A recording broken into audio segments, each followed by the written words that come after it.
one of the ways that terrorist groups launder money is through something called a hawala. And it's a time-tested, old school way to transfer money.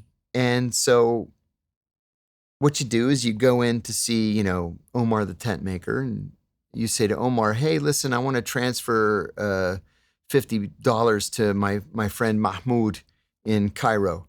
And you give him $55.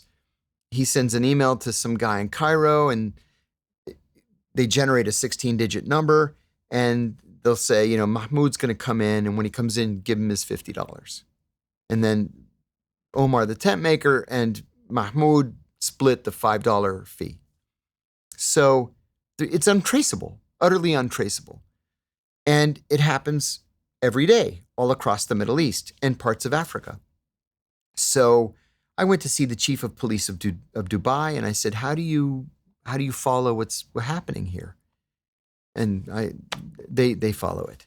So just to test it, I sent myself $50.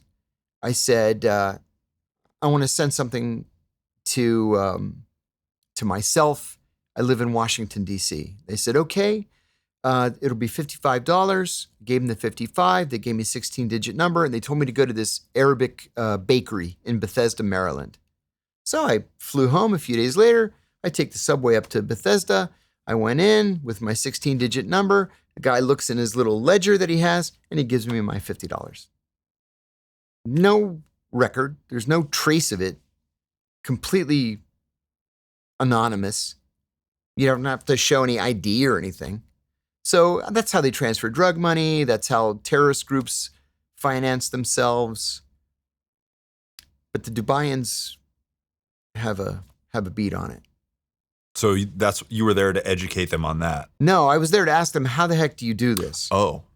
Yeah, and they were like, well, there are a lot of threats that take place at the same time.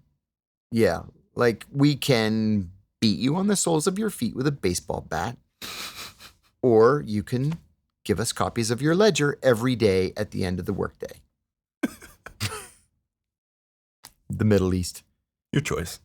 Your choice, that's right. So had the U.S. sorted out the hawala problem at this time? Because I would assume that terrorists were using it in the U.S. And they continue to use it. The U.S. hawalas are easy enough to infiltrate. Any FBI agent can go to this Arabic bakery, and they probably already have gone to the Arabic bakery in Bethesda, Maryland, and said, look, we're going to fuck you up, or you're going to give us access to your books. The U.S. government is far more worried about cryptocurrency. Mm. Yeah, that's why, doing my taxes, this most recent iteration, Quicken asked me 3 different times if I had bought or sold crypto. Like why 3 times? It's because they're so worried about terrorist financing and money laundering. Like, have you bought or sold crypto? Are you sure you haven't bought or sold crypto? Maybe you forgot. You want to think about it a minute. Have you bought or sold crypto? I'm like, no, I don't have any crypto. But they're very worried about it.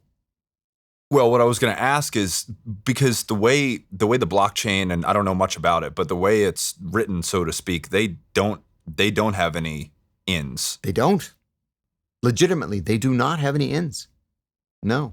And that's why the likes of Coinbase just open their books to the government, because they don't want to be implicated in terrorist financing and money laundering. Mm-hmm. What's up, guys? Thank you so much for taking the time to watch the interview. If you got anything out of this video at all, please like the video, leave me a comment, tell me what you thought of the video, tell me who you'd like to see on the show. I really appreciate the support. It goes a long way on these platforms, as you guys know. Most importantly, I have some excellent interviews coming up in the future that I'm really, really excited about. So please subscribe to the channel so you don't miss any of them. But that's it. Thank you for your support. I really appreciate it, and hope to see you again soon.